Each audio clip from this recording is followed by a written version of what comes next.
responsables. Venezuela amanece con fuerza, Venezuela amanece en unidad, porque la fuerza es la unión. La fuerza es la unión, la fuerza es la unión, te digo. Venga toda Venezuela a organizarse. La fuerza es la unión, la fuerza es la unión. Y a poner tu granito de arena, dale por Venezuela. Actívate, en la unión está la fuerza. Por eso te digo que la fuerza es la unión.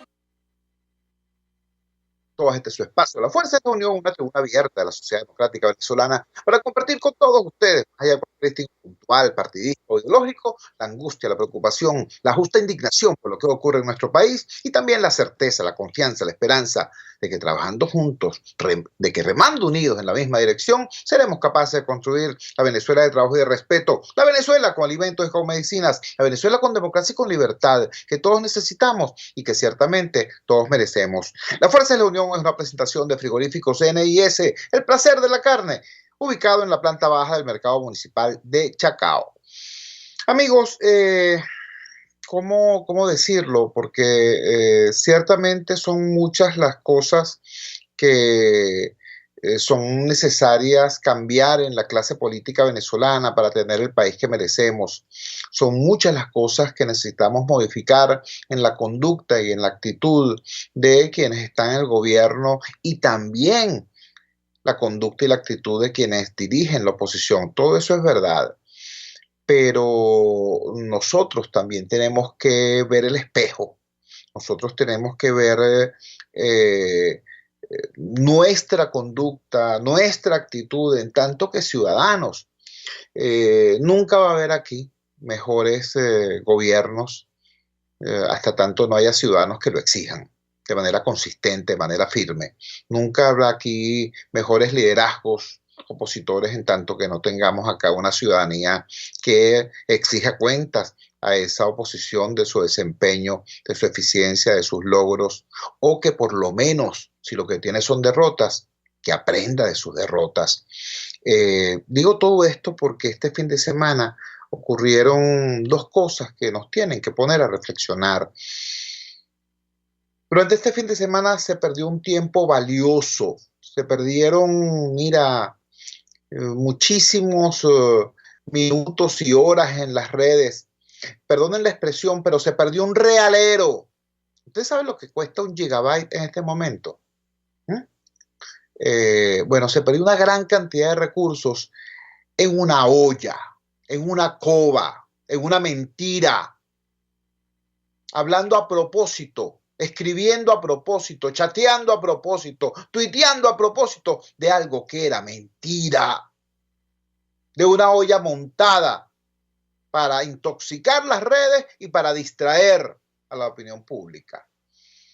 Me estoy refiriendo, por supuesto, al famoso caso del supuesto nuevo concesionario de Ferrari que abriría sus puertas o que habría ya abierto sus puertas en la organización caraqueña de las Mercedes y todo el cuento que se armó. Bueno, salieron expertos ferrarólogos, ¿no?, a decirnos cuánto era el precio mínimo de una unidad de ese tipo de automóviles y cuántas inyectadoras, vacunas, toallas sanitarias, curitas se podían comprar con ese dinero. Bueno, todo lo que tú te puedas imaginar. El punto es que no es verdad. No existe ningún concesionario nuevo de Ferrari en el país. Eso no es cierto. Existe una organización que desde hace más de 20 años presta servicio a esa marca y a otras. Comparto con ustedes la información que en la madrugada de hoy circula, emitida por ese importante equipo venezolano que se llama Cazadores de Fake News, Cazadores de Falsas Noticias. Dice así: Maranello Motorsport no es un nuevo concesionario de Ferrari en Caracas. Ha operado en Venezuela durante al menos 20 años. Algunas fotos difundidas sobre la sede son engañosas, otras necesitan más contexto. La polémica surgió tras la publicación de un tuit el pasado 13 de enero de 2021. Tuiteros venezolanos comenzaron a difundir 3 imágenes de lo que pareciera ser un nuevo concesionario de Ferrari en Caracas. una de las cuales muestra un espacio en construcción. En días posteriores trascendió que la página oficial de Ferrari muestra un distribuidor autorizado en Caracas, la compañía Maranello Motorsport, con la dirección Avenida Jalisco, con calle Baruta en Las Mercedes. Múltiples medios de comunicación se hicieron eco de la información y las redes sociales se llenaron de dudas y críticas sobre la supuesta instalación de un distribuidor de autos deportivos de lujo en medio del contexto de la crisis que sufre nuestro país.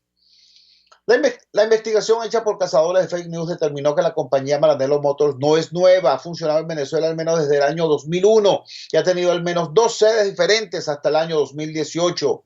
Evidencias halladas mediante búsquedas en fuentes abiertas demuestran que la compañía no se dedica solamente a la venta de vehículos, sino también al mantenimiento de la flota Ferrari que se encuentra en el país. Igualmente pudimos detectar la difusión de varias fotografías descontextualizadas que no guardan relación con una posible nueva sede de la empresa Maranello Motorsport que funcionará en Caracas y cuya ubicación exacta hasta el momento es desconocida.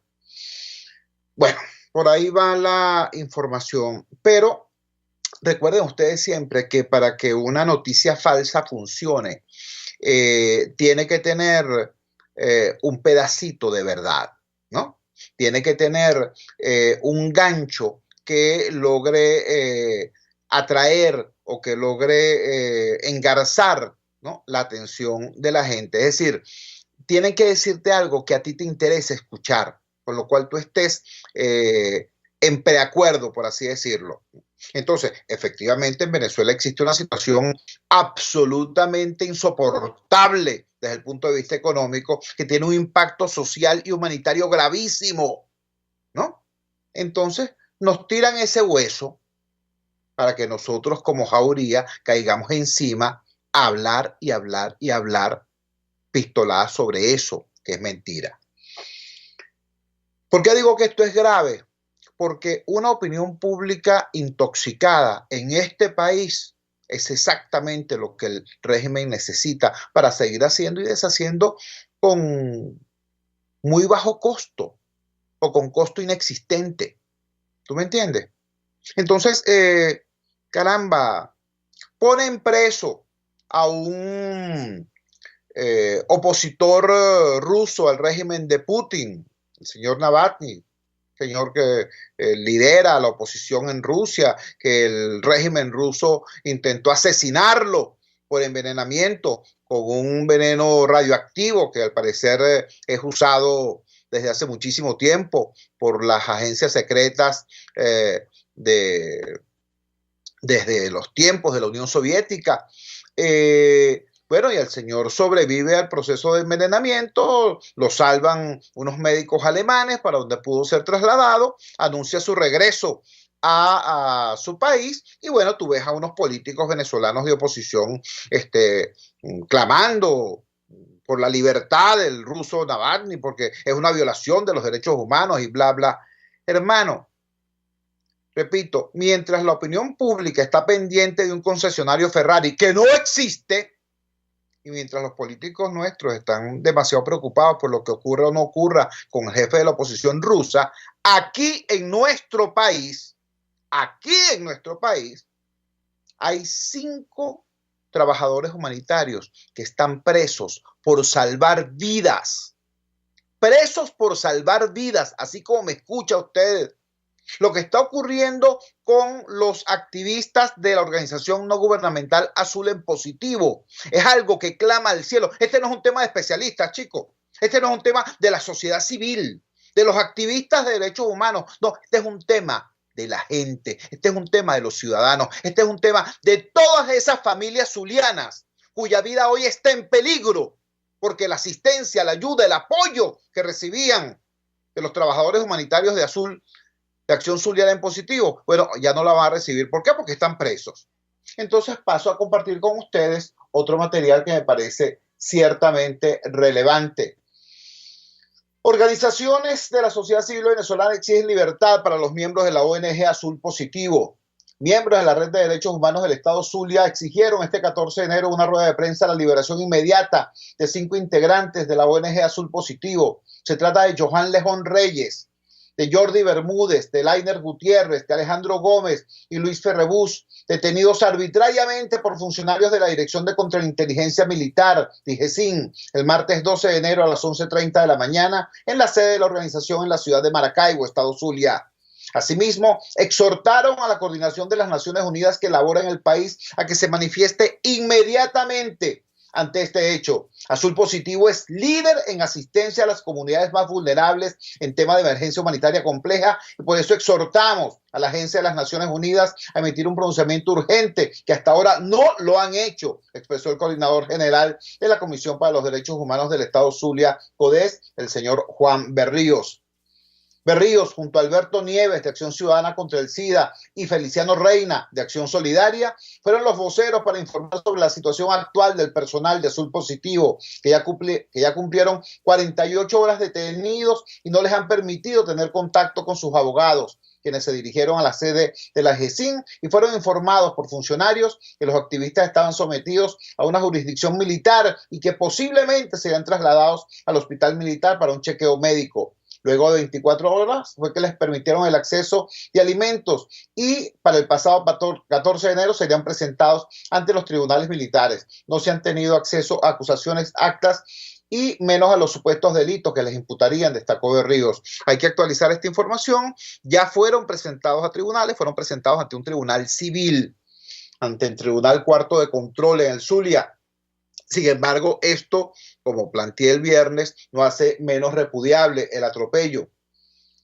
Por su parte, el representante de AXI, el señor Alberto Nieves, subrayó que en este 2021 todas las organizaciones arrancaron alarmadas ante el oleaje de persecuciones, ataques y hostigamiento por parte de los funcionarios del Estado. Esto afecta a nuestro trabajo como defensores de derechos humanos. En estos momentos Venezuela vive una de las mayores crisis de emergencia humanitaria compleja y en el caso de las organizaciones que luchan contra el VIH, desde hace ya muchos años estamos siendo atacados, expresó Nieves.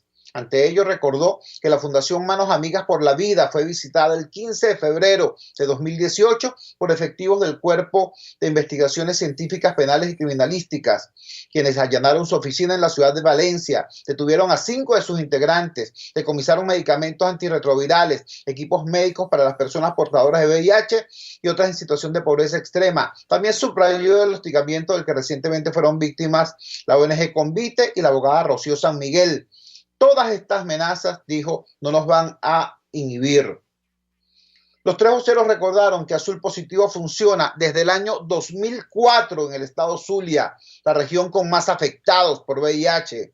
Además, agregaron que los principios de derechos humanos de Azul Positivo están enfocados en el desarrollo de actividades directas con las comunidades de personas gays, lesbianas, transgéneros, transexuales y otras en situación de calle. Hasta la fecha, la organización ha atendido a 9,000 personas. Adicionalmente, realizan campañas de prevención y detección del VIH. Bueno, esto es parte de la información. Repito, esto está ocurriendo en términos reales. ¿Qué ocurre más recientemente con la gente de Azul en Positivo?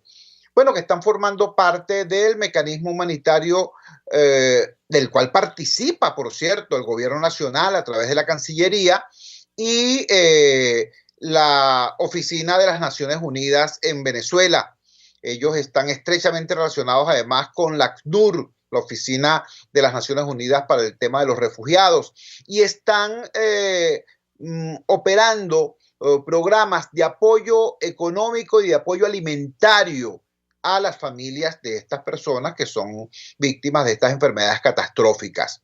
Porque otro de los dramas es que estas personas no solamente tienen limitado acceso a los tratamientos, sino que tienen hambre, están desnutridos, por eso son presas más fácil aún de estas enfermedades.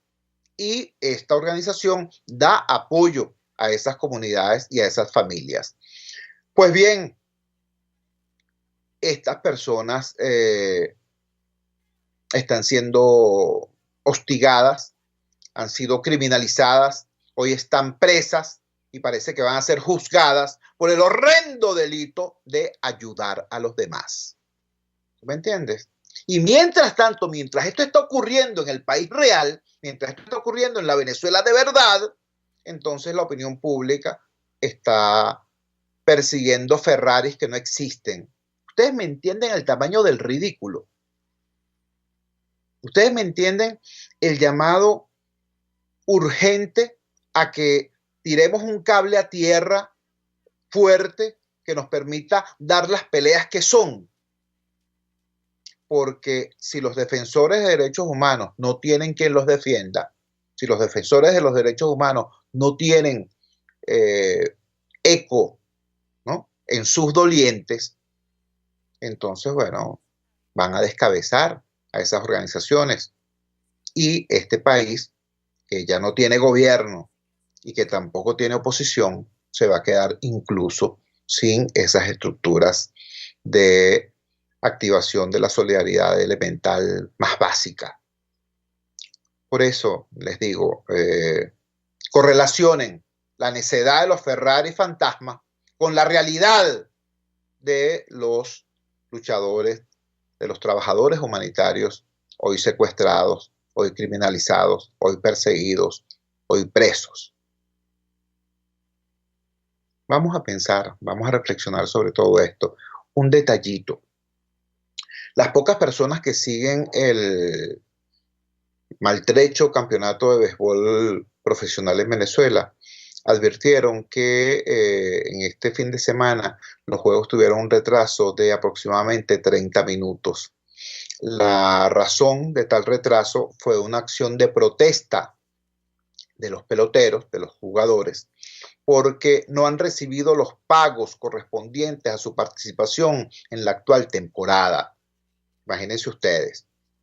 Es decir, esto que ocurrió fue una especie de operación Morrocoy en protesta por esta situación de incumplimiento salarial.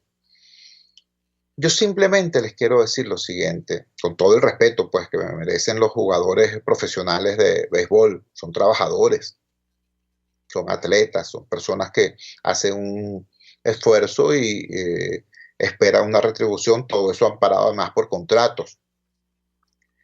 Pero si los jugadores de béisbol profesional se están quejando porque no cobran, cobran tarde o cobran mal, imagínense ustedes cuál es la situación de los maestros venezolanos. Imagínense ustedes cuál es la situación de las enfermeras venezolanas. Imagínense ustedes cuál es la situación de ese 96% de ciudadanos que, de acuerdo a la encuesta de condiciones de vida, está en situación ya de pobreza por ingreso y que no aparece mágicamente en las estadísticas que dice manejar el gobierno. Entonces, repito, nosotros tenemos muchas cosas que resolver aguas arriba. Tenemos un gobierno terrible, el gobierno venezolano, el régimen que desgobierna Venezuela desde hace ya 2 décadas. Bueno, cada quien puede tener su juicio. Yo simplemente le doy 2 detallitos. Ellos perdieron 2 oportunidades irrepetibles. Perdieron la bonanza petrolera más larga y más alta de toda nuestra historia. De toda nuestra historia. Los gobiernos de Chávez y Maduro manejaron más dinero que todos los gobiernos venezolanos anteriores, desde el cacique Guaycaipuro hasta Caldera II. Imagínate. Deflactando la cifra incluso.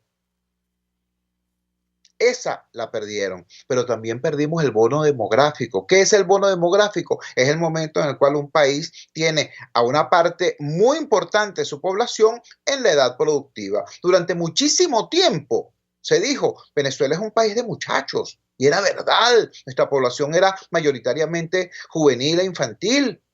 Bueno, cuando llegamos por fin al momento en que la mayoría de la población estaba en edad productiva, bueno, vienen estos irresponsables y generan la crisis que generaron, la hambruna que generaron y la falta de oportunidades, la destrucción del aparato productivo que hicieron para que ese bono demográfico, es decir, esa mayoría de la población en edad productiva, no tuviese otro camino sino que irse del país. Y ahí tenemos nosotros 5 o 6 millones de venezolanos fuera de nuestras fronteras. Bueno, Tenemos esa desgracia de gobierno y tenemos una oposición que en 20 años ha sido incapaz de articular una respuesta victoriosa frente a ese desastre. Una oposición que incluso cuando ha tenido grandes éxitos, que los ha tenido, se ha encargado ella misma de destruir esos éxitos y de destruir incluso sus propios liderazgos. Eso lo tenemos. Ahora, si eso es verdad, ¿no?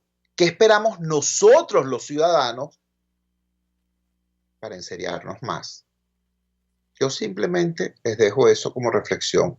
En este fin de semana, nuestros trabajadores humanitarios de Acción Zuliana en Positivo fueron hostigados, criminalizados, detenidos, presos y presentados a un tribunal. Y mientras tanto, la opinión pública estaba persiguiendo unos Ferraris inexistentes. Pensemos, pensemos, pensemos y actuemos.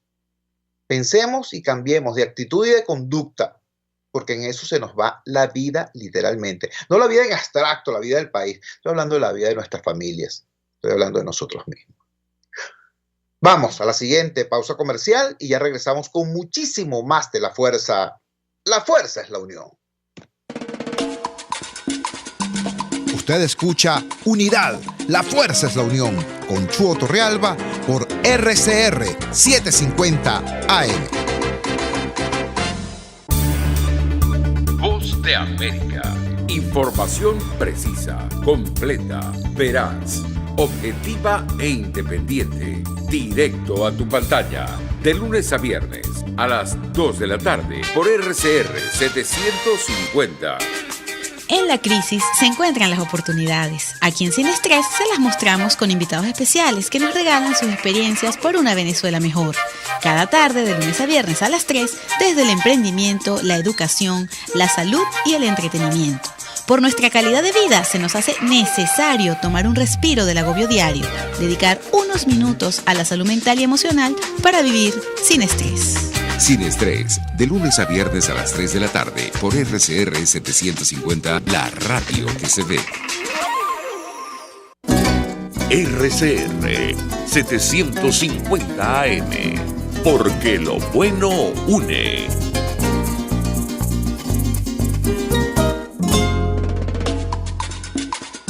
Opinión, ideas en debate. Usted escucha a Chuo Torrealba en Unidad. La fuerza es la unión por RCR. Regresamos a La Fuerza es la Unión. Y después de hacer esta reflexión sobre los fake news, las ollas que montan para intoxicar las redes y para distraer a la opinión pública mientras pasan cosas graves, extremadamente graves en nuestro país, les voy a poner otro ejemplo de cómo a veces el poder manipula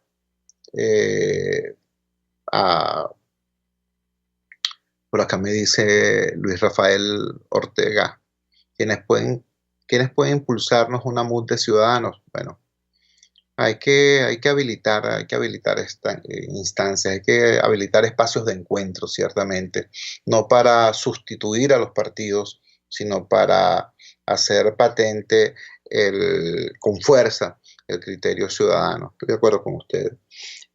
Bueno, ponía otro ejemplo acerca de cómo desde el poder se manipula la agenda pública para ponernos a llover sobre mojado, ponernos a hablar sobre lo ya conocido, en vez de ubicar aquellas nuevas cosas que reclaman nuestra atención y nuestra movilización. Fíjense ustedes este tweet que el señor Nicolás Maduro emitió a través de su cuenta en la red social Twitter hace 16 horas, el día de ayer. Dice lo siguiente el señor Nicolás Maduro: el índice de escolaridad en Venezuela se ubica en 93%, de los cuales el 80% de los estudiantes se encuentran en el sistema público, gratuito y de calidad, a pesar de las agresiones imperiales y la pandemia del coronavirus. Yo creo que es legítimo preguntarse si el señor Maduro creerá de verdad eso que él o que el community manager que maneja su cuenta escribió. Yo creo que la respuesta más probable es que no. Yo creo que él no se cree eso, en primer lugar, porque él tiene acceso privilegiado a los registros administrativos del Ministerio de Educación. Él sabe entonces dos cosas: no solamente que ha disminuido la matrícula escolar, sino que además se ha producido una estampida del personal docente hacia otros oficios o incluso hacia afuera del país. Es decir, aquí estamos hablando ya no de ausentismo de los estudiantes, sino de la desaparición de los maestros. ¿Por qué? Por una razón muy sencilla, hermano. Un maestro que se dedique a colector en una camioneta de transporte público, en ese humilde oficio termina ganando 5, 6, 10, 12 veces más de lo que percibe como maestro. Y entonces, ¿cómo se regresa él a su casa a decir, no, mira, yo no voy a trabajar de colector porque yo tengo en realidad vocación docente? Yo creo además en la dignidad de mi trabajo. Yo le tengo amor a mis alumnos. ¿Cómo él llega a su casa a explicar que tiene 6, 8, 10, 12 veces menos dinero por hacer caso a su vocación? Y no estoy hablando de un caso hipotético, ojo. No estoy hablando de un caso hipotético. Estoy hablando de un caso muy concreto de un docente que estaba activo en el Liceo Urbaneja Chepol, en el Valle, nada más y nada menos. Bueno, esas cosas las sabe el señor Maduro, pero él nos tira ese hueso, ¿no? Para que nos enganchemos y empecemos a decir, ¿y cómo se le ocurre? Y tal y cual, eso es mentira, la gente no va a clase, los niños no pueden ir, no tienen con qué ir porque no hay ni siquiera efectivo para el pasaje. Y si logran ir, se encuentran con que los maestros no van porque desertaron hace tiempo. Y además los que logran llegar al aula y además encuentran al maestro, se encuentran con que el sistema no es un sistema de calidad porque no hay con qué trabajar. Los maestros no tienen con qué trabajar y los alumnos no tienen cómo estudiar. Un niño con hambre no aprende. Un maestro con hambre no enseña. Y nos quedamos pegados ahí. ¿Ves? Mientras tanto, están ocurriendo otras cosas que, ojo, no estoy diciendo que esto no sea grave, gravísimo incluso. Estoy diciendo, por acá nos está siguiendo la colega Lolexis. Saludos, Lolexis. Te felicito por la dura lucha que diste, la dura y exitosa lucha que diste contra el COVID, una colega periodista. Gran abrazo. Bueno, eso es grave, gravísimo, pero eso se sabe. ¿Ves? Lo que no se sabía es lo que nos reporta la agencia Bloomberg y que le ha dado la vuelta al planeta en las últimas 18 horas. Escuchen esto. Suiza detecta fondos venezolanos de procedencia sospechosa. Este título es un título prudente, cauto, cuidadoso, estítico frente a la gravedad de lo que dice la información. Dice lo siguiente. Las autoridades de Suiza identificaron en ese país varias cuentas bancarias por el orden de 10.100 millones de dólares que presuntamente provienen de fondos públicos malversados en Venezuela, según informó el diario local Le Matin Dimanche. Citado este medio por el prestigioso portal Bloomberg, se afirma que desde que se abrieron las investigaciones a finales del año 2019, fiscales de Zurich se enteraron que personas cercanas al gobierno de Nicolás Maduro tienen fondos en cientos de cuentas en unos 30 bancos, según el informe. Esto convierte a Venezuela, según el informativo helvético, en la mayor fuente de fondos sospechosos en los bancos suizos. El periódico dice que esto ha sido confirmado por una serie de investigaciones abiertas en Zurich en otoño del año pasado. Otra versión de la investigación se publicó en el portal suizo TDG. De acuerdo con el medio Le Matin Dimanche External, el dinero provenía de fondos públicos malversados en Venezuela y citó a un portavoz de la policía de Zurich diciendo que el dinero se había distribuido en cientos de cuentas en alrededor de 30 bancos. Esto significa que 1 de cada 8 bancos suizos se vería afectado, dijo el diario. La Fiscalía de Zurich no respondió de inmediato a las solicitudes de comentarios, dijo Bloomberg, que también se hizo eco de la noticia e intentó contactar a esos funcionarios. De estas enormes cantidades, solo unos pocos cientos de millones han sido bloqueados por el Tribunal de Zúrich. El resto fue a otros países. Además, según revela el informe, desde estas cuentas se han hecho millonarias compras en villas en Miami, yates, caballos de carrera y lujosos relojes suizos en particular, dice Bloomberg. Nuestra investigación muestra que altos funcionarios venezolanos fueron sobornados directamente a través de una cuenta suiza bajo investigación, afirma una fuente citada. La Fiscalía de Zúrich ha abierto por lo menos 5 investigaciones independientes de blanqueo de capitales. Los investigadores se centran en particular en 2 esquemas que permitieron a personas cercanas al régimen malversar miles de millones de dólares en detrimento del tesoro público de su país en los años 2010-2013. Estos sistemas se basan en el sistema de cambio de divisa dual establecido. Con tal sistema, los operadores privados autorizados por el gobierno pueden multiplicar rápidamente sus ganancias mediante el intercambio de bolívares frente a la moneda extranjera a tasas artificialmente favorables. Uno de los principales actores de este sistema de intercambio habría sido un magnate de televisión cercano del régimen del presidente Nicolás Maduro, propietario de un canal de noticias. A partir de 2020, los Estados Unidos lo declararon fugitivo, dice la nota de Bloomberg.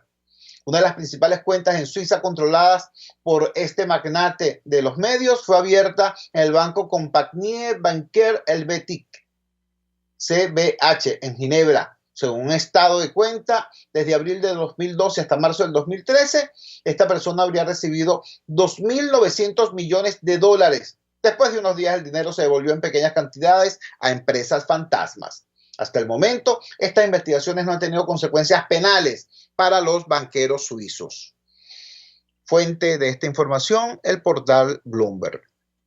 Entonces, ven ustedes este otro ejemplo de cómo mientras cosas extremadamente graves están ocurriendo y son noticias que circulan en el planeta, nosotros podemos estar acá dando vueltas en círculos persiguiendo un mismo hueso.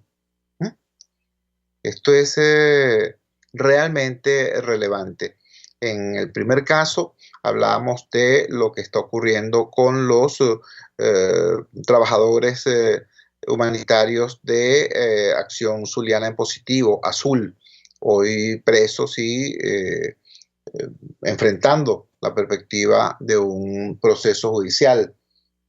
Y ahora hablamos de esta otra situación, este escandaloso caso, que por cierto llega muy a tiempo, ¿no?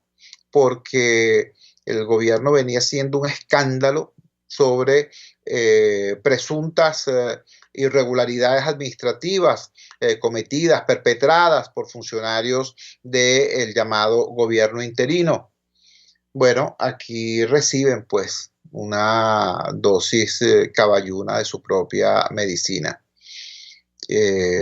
lo cual nos revela pues, los niveles o los escasísimos niveles de sinceridad de cierta gente rasgándose las vestiduras por la transparencia administrativa. En todo caso, es una situación muy seria que si algún eco puede encontrar, lo va a encontrar es precisamente en una ciudadanía alerta, despierta, activa, movilizada, porque sabemos que desgraciadamente en nuestro país las instancias que deberían atender, investigar, procesar este tipo de situaciones no lo hace. Y me estoy refiriendo, por ejemplo, obvio, ¿no? Fiscalía, las demás instancias institucionales del Estado venezolano. Pero es que también me estoy refiriendo a lo que ha sido históricamente la Comisión de Contraloría de la Asamblea Nacional en estos 5 años en que estuvo bajo la administración y mandato de la oposición. Una cosa insólita. Una cosa insólita.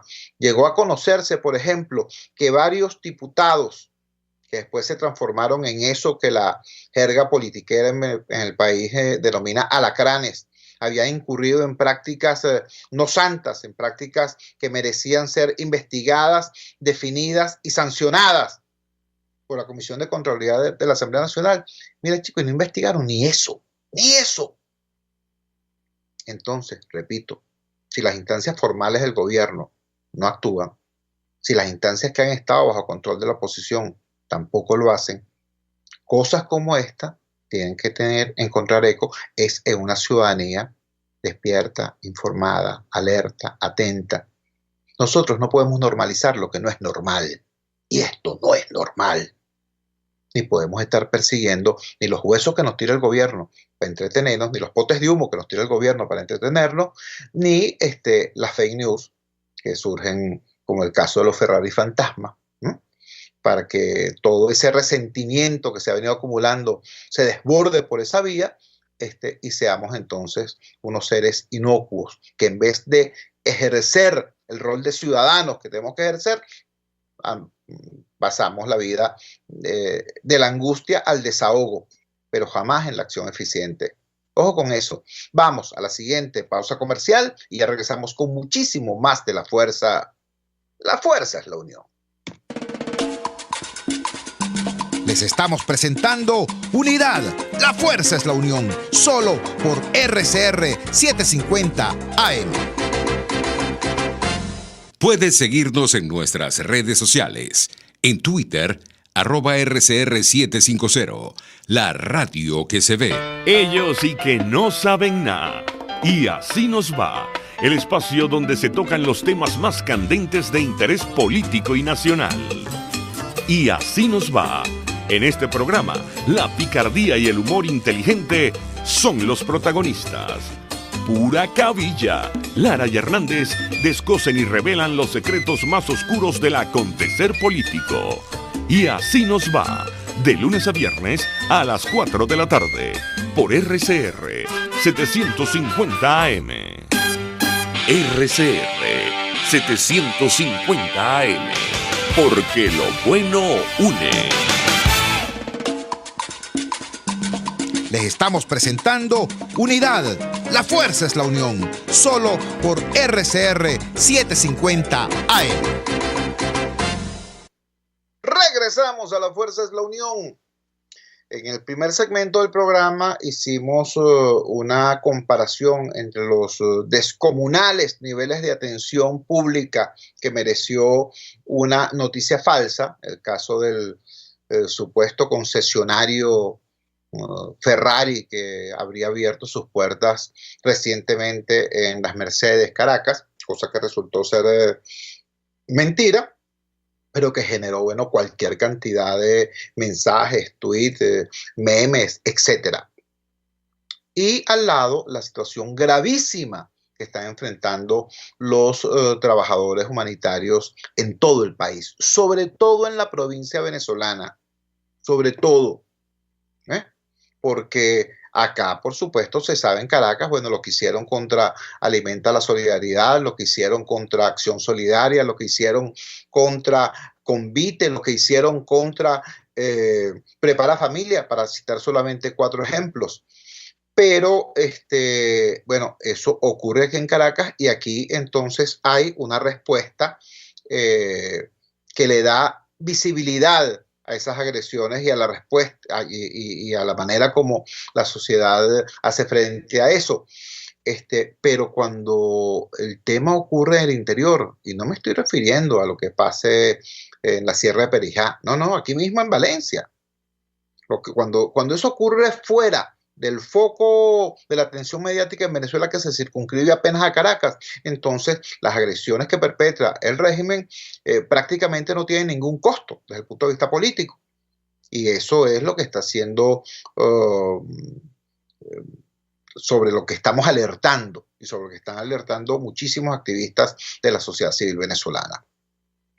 Luego poníamos el foco, el reflector sobre el tema de la corrupción, mientras nos siguen lanzando provocaciones para que hablemos de otras cosas ya conocidas, y hacía alusión al tuit del señor Maduro Moros diciendo que el sistema educativo en Venezuela es una maravilla y que es un sistema de salud y que casi no hay deserción escolar en nuestro país. No, todo el mundo sabe que el sistema educativo en Venezuela prácticamente desapareció. literalmente desapareció. Y ojo, como bien nos decía la maestra de Fe y Alegría, Luisa Pernalete, no desapareció por causa de la emergencia sanitaria por el COVID.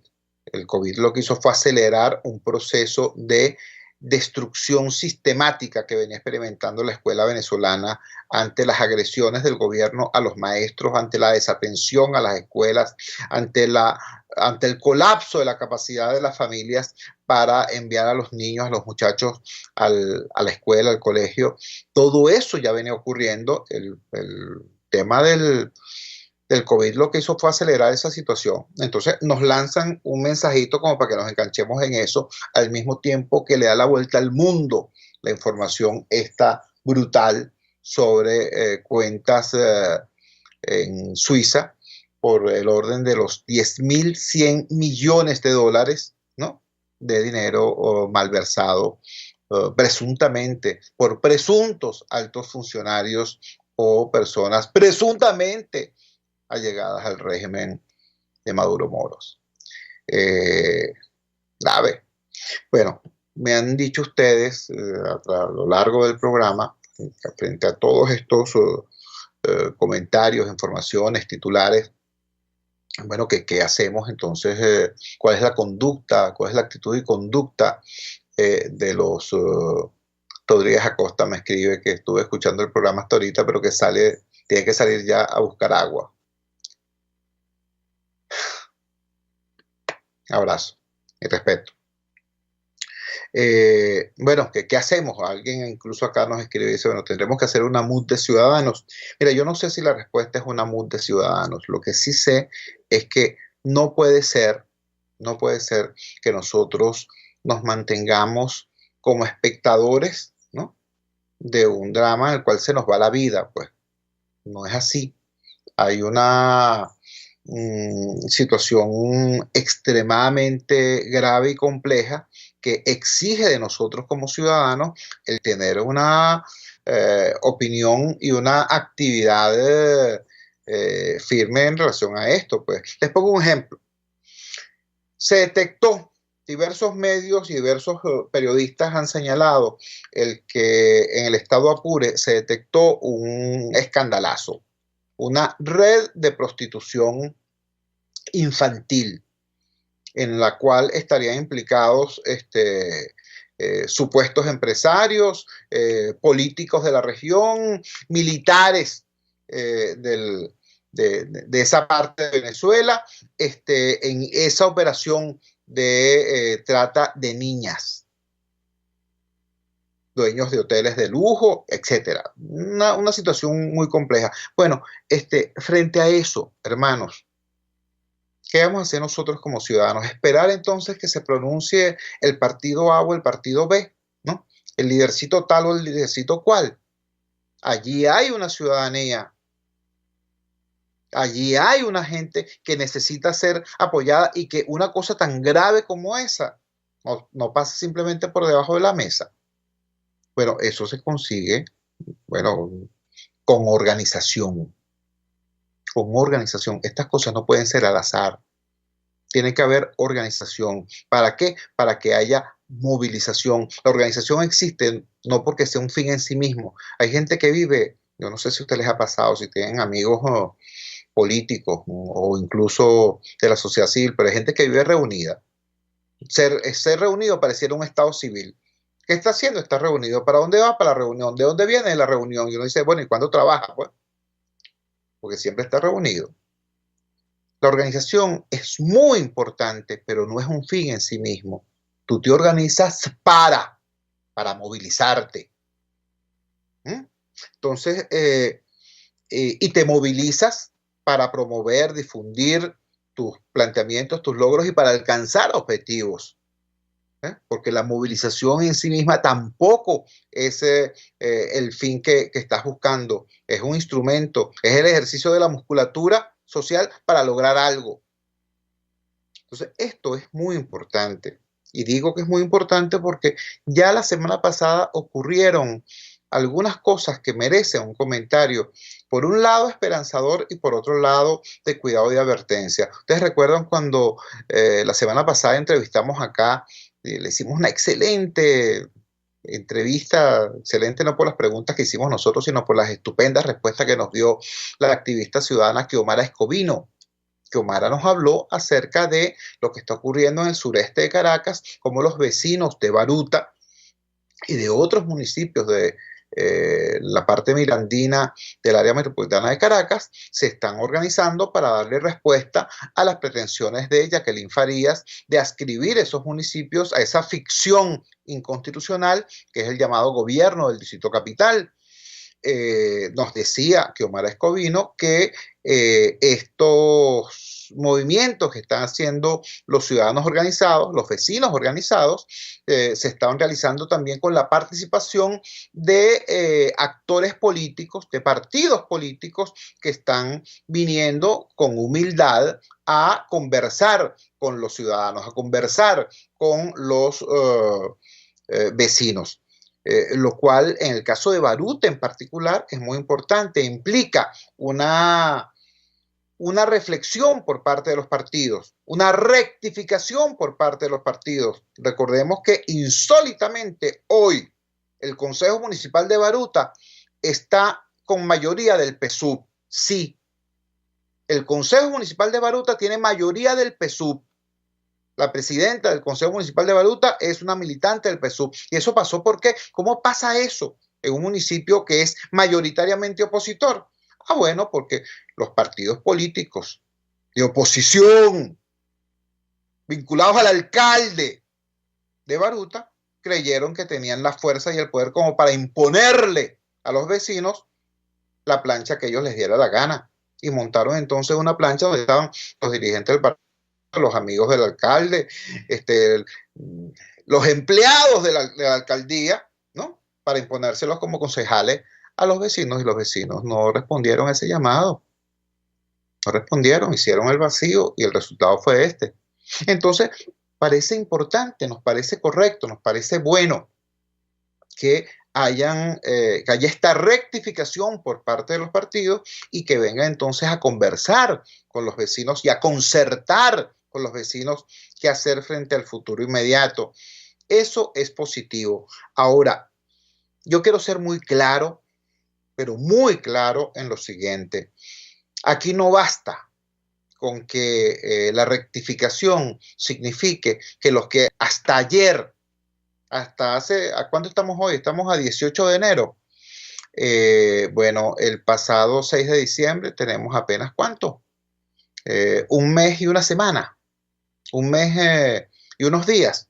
Bueno, hace un mes y unos días, aquí estaban unos políticos diciendo, no se puede votar, no se puede votar, esto es un fraude, esto es convalidar la estafa, esto es convalidar la usurpación, no se puede votar, qué horror. Y a quienes decían que había que votar, les decían arrastrados, les decían alacranes, les decían cualquier cantidad de cosas. Bueno, ahorita los políticos que hace 6 semanas decían eso, ahorita están diciendo, mira, vale, hay que votar en las elecciones que vienen de gobernadores y alcaldes, hay que votar. La rectificación no puede consistir solamente en eso. No vale. Aquí hasta que nosotros, los venezolanos, no me refiero a los opositores, no me refiero a los militantes de partido, hasta que los venezolanos no agarremos y ubiquemos dónde están las fallas tectónicas en la estrategia democrática. ¿Por qué, siendo este país un país que en su inmensa mayoría rechaza al régimen? Es decir, hay una oposición social inmensa, más o menos el 80% de los venezolanos, pero esa mayoría social no encuentra una referencia política que sea capaz de tomar el poder. Eso no existe. ¿Me entiendes? Entonces, eso hay que ubicarlo. Y ubicarlo no para pasar factura, ¿vale? No para decir, fulanito se equivocó, y fulanito también se equivocó, y fulanito no va para afuera porque se equivocó. No vale. El error forma parte muy importante del proceso de construcción de conocimiento. Ahora, para que un error se transforme en conocimiento, tiene que ser asumido, ¿ves? Tiene que ser desmenuzado, pero en primer lugar tiene que ser asumido. Si tú no te amarras las trenzas de los zapatos, sigues caminando con los zapatos sueltos, pisas tus trenzas y te caes. Entonces tómate un momento, detente, amárrate los zapatos, ten conciencia del problema que tienes, de que tienes los zapatos sueltos, amárratelos para poder seguir adelante. Aquí es necesario hacer eso. Aquí la rectificación no es que los abstencionistas de ayer se transformen en pro voto hoy. Ese no es el tema. Aquí tiene que haber una reflexión seria sobre cuál es el objetivo de la lucha y en consecuencia cuál es la estrategia para alcanzar ese objetivo y en qué tácticas tiene que concretarse esa estrategia. Y dentro de eso, bueno, ¿qué papel juega el diálogo? ¿Qué papel juega la acción de calle? ¿Qué papel juega el voto? ¿Qué papel juega la resistencia pacífica? ¿Qué papel juegan todas las herramientas que están a disposición de una estrategia que tiene que ser democrática? Que no puede ser, bueno, aquella bolsería que nos decían, no, todas las cartas están sobre la mesa. Hay que hacer lo que sea. Cuando tú dices lo que sea, es que no sabes qué es lo que vas a hacer. ¿Entiendes? Entonces, sobre este tema en concreto, hay hasta algunas informaciones extremadamente delicadas sobre que algunas de estas agrupaciones y personas que hasta hace 6 semanas decían que eran abstencionistas a muerte, ahora no solamente están llamando a votar, sino que además están llamando a votar contra los gobernadores de oposición que siempre dijeron hay que participar, hay que defender los espacios y hay que ejercerlos. Hay gente que le está montando una trampa a Lady Gómez en Táchira. Hay gente que le está montando una trampa a Alfredito Díaz en Margarita. Chicos, no puede ser, ¿vale? Si incluso cuando llegaron algunos, en algún caso, y que llegaron a ganar y en vez de ejercer sus cosas, lo dejaron y se fueron corriendo para Caracas. No puede ser, ¿vale? Ahora, ese es el tipo de conducta que ocurre cuando estos supuestos cambios no son el resultado de una reflexión profunda, sino de la mera ligereza, del mero oportunismo. Nosotros, los ciudadanos, tenemos que exigir esa reflexión profunda, esa rectificación de fondo. Aquí no basta, repito, con que los abstencionistas de ayer se cambien la franela y entonces saquen las gorritas, saquen las banderas, saquen los papelitos y empiecen a decir, ahora sí se puede votar, porque vas a votar por mí. No, ese no es el cambio que necesitamos. Necesitamos que haya una reflexión mucho más útil y urgente, porque los niveles de gravedad de lo que está ocurriendo hoy en nuestro país así lo reclaman. Nosotros no estamos en presencia de una situación normal en la que si gana el oficialismo pierde la oposición y si gana la oposición pierde el oficialismo. Nosotros estamos enfrentando la posible, la probable disolución de Venezuela como proyecto nacional medianamente viable. Eso es lo que estamos enfrentando, si es que existe todavía esa posibilidad. ¿Entiendes? Y esto no es un tema abstracto. Estamos hablando de la vida nuestra, de la vida de nuestras familias. Se trata de eso. ¿Que es posible cambiar las cosas? Claro que es posible. No solamente es posible, es lo que hay que hacer. El mundo de la pandemia y el mundo pospandemia, bueno, tienen cambios muy importantes. Uno de esos cambios es que la migración como válvula de escape ya no existe, o en todo caso está muy reducida su posibilidad. Esa ventana se hizo muy, muy pequeña. Lo que tenemos que hacer es cambiar las cosas acá, porque cada país está atendiendo básicamente lo que le ocurre a sus nacionales, apenas si tienen capacidad para atender lo que le ocurre a sus nacionales. Entonces, para ser eficientes en esa tarea, tenemos que, con humildad, con desprendimiento, con grandeza, con vocación de país, no con vocación de pandilla, de secta, de grupito, sino con vocación de país, hacer la reflexión que ya es urgente. Y nosotros, que no estamos pendientes de puestico, que no estamos en esto porque querramos ser alcaldes, gobernadores, conserjes del universo, sino porque nos duele el país y porque nos duele nuestra familia.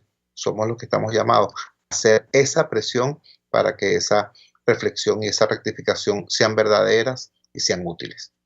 Un gran abrazo. Trabajamos para ustedes en la dirección general de la emisora, Jaime Nestares. Al frente de los controles, todo César Arteaga. Habló para ustedes su amigo, comunicador popular, activista social, ciudadano en lucha por la democracia y por la libertad, Jesús Chua Torrealba. Ahora más que nunca, fuerza, Venezuela, porque la fuerza es la unión. La fuerza es la unión fue una presentación de Frigoríficos N&S, el placer de la carne, ubicado en la planta baja del Mercado Municipal de Chacao. Muy buenos días, cuídense muchísimo. Hasta mañana. RCR presentó Unidad, la fuerza es la unión, con Chuo Torrealba, solo por RCR